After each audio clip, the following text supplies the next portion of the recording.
என்னுடைய பெயர் திரேசம்மா. நான் கந்தலாயில் இருக்கிறேன். 87ஆம் ஆண்டு 3ஆம் மாதம் இங்கே கந்தலாயில் இருக்க முடியாத ஒரு சூழல் ஏற்பட்டது. பிரச்சனையின் காரணமாக எல்லாரும் இடம்பெயர வேண்டி வந்தது. அப்போ நாங்களும் மூதூர் பகுதிக்கு நானும் என்னுடைய கணவனும் என்னுடைய 3 பிள்ளைகளும், அவங்க சின்ன சின்ன பிள்ளைகளாக இருந்தார்கள். 6 வயசும் 3 வயசும் 3.5 வயசும் பிள்ளைகளை கொண்டு நாங்கள் மூதூர் பகுதிக்கு போனோம். அங்கு மூதூர் பகுதி போகும் பொழுது அங்கும் பிரச்சனையாக இருந்தது. இருக்க முடியாத ஒரு கலவரம், அங்கத்தின் சூழலும் ஏற்பட்டது. அந்த ஊரில் இருந்தவங்க எல்லாரும் ஒரு காட்டுப்பகுதி போய் ஆம்பளைகள் எல்லாரும் படுத்திருந்தாங்க. அதோடு கூட என்னுடைய கணவரும் போயிருந்தார். போய் அங்கே இரவில் படுத்திருப்பாங்க. இந்த ஆமி பிரச்சனையாக இருந்தது. அதனால் ஊருக்குள்ளே இருக்கல. அது தமிழ் ஆம்பளைகள் எல்லோரும் போவாங்க. அதோடய என்னுடைய கணவரும் போயிருந்தார். அன்று போய் காலையிலே வரும் பொழுது ஆமிக்காராக்கள் ரவுண்டப் பண்ணியிருந்தாங்க. நாங்கள் போன பகுதியை ரவுண்டப் பண்ணி அவங்க வந்தாக்கள் எல்லாரையும் அநேகமாக அதில் இருந்த அநேகம் பேரை சுட்டாங்க. அதிலே என்னுடைய கணவரும் ஒருவர் தான்.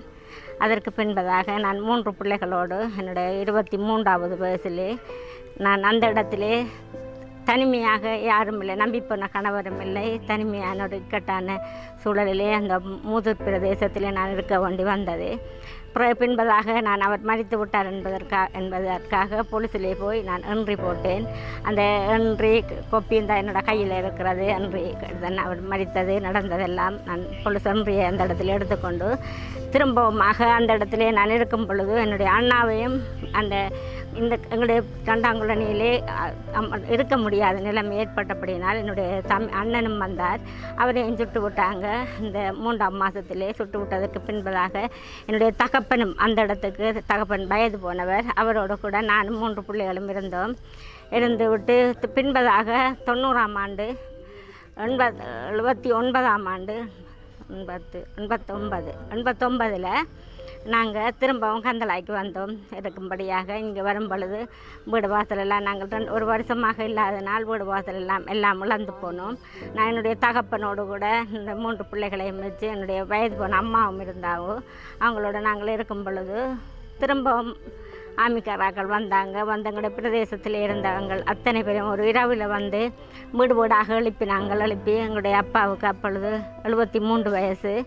எங்களுடைய அப்பா எங்களுடைய உறவுகள் எல்லாம் சொல்லப்போனால் என்னுடைய குடும்பத்தில் உள்ள எங்களுடைய அந்த ரோட்டில் என்னுடைய பகுதியில் இருக்கிற 10 பேரை பிடித்தார்கள். 70 வயதிலிருந்து 9 வயது வரைக்கும் பிடித்து கொண்டு போய் எங்களுடைய வயல் பகுதியிலே ஒரு 2 மைல் தூரத்திலே எங்களுடைய அப்பாவையும் சுட்டு விட்டார்கள். சுட்டு விட்டதற்கு பின்பதாக நாங்கள் அனாதைகளானோம். கந்தலாயை பொறுத்தளவில் நாங்கள் அந்த நாளையிலே யாரிடத்திலும் எங்களுக்கு போக முடியாத நிலைமை, எந்த இடத்திலும் எங்களுக்கு உதவி பெற முடியாத நிலைமை. அன்றிலே இருந்து இன்று வரைக்கும் நாங்கள் அப்படித்தான் வாழ்ந்து கொண்டிருக்கிறோம். ஏனென்றால் நாங்கள் பாதிக்கப்பட்டோம். என்னை போல பாதிக்கப்பட்டவர்கள் அநேகமாக எங்களுடைய பிரதேசத்தில் இருக்கிறார்கள்.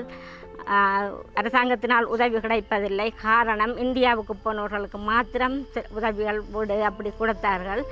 நாங்கள் வாழ்ந்து கொண்டு உயிரோடு இருக்கிற நாங்கள் அன்றிலிருந்து இன்று வரைக்கும் எங்களுக்குரிய வாழ்வாதாரத்துக்குரிய எந்த விதமான உதவியுமே எங்களுக்கு அரசாங்கத்தினாலோ மற்ற நிறுவனத்தினாலோ நான் பெறவில்லை. அவ்விதமாக எங்களை சார்ந்த இந்த கந்தலாயிலே பார்த்தால் அநேகம் பேர் என்னை போல விதவைகள், கணவன் இல்லாதபடி, தன்னுடைய பிள்ளைகள் இல்லாதபடி இன்றைய இந்த பிரதேசத்தில் ஒரு சிறிய கிராமம் உங்களுடைய பிரதேசம். இந்த பிரதேசத்திலே கவனிப்பாரற்ற நிலைமையிலே அதிகம் பேர் நாங்கள் பாதிக்கப்பட்ட நிலைமையில் இந்த பிரதேசத்திலே இருக்கிறோம். ஆனால் இப்பொழுது நான் உண்மையிலே இப்போ வந்திருக்கிற ஜனாதிபதியை அந்த ஜனாதிபதி செயலகத்துக்காக நான் நன்றி சொல்கிறேன். இப்படி ஒரு காரியத்தை நிச்சயமாக எங்களுக்கு போன உயிர் திரும்பி வரப்போவதும் இல்லை. ஆனால் பாதிக்கப்பட்டவர்களை விசாரித்து அவர்களோட சரியான முடிவை எடுப்பார்கள் என்ற நம்பிக்கையோடு கூட என்னுடைய உரையை நான் முடித்துக் கொள்கிறேன்.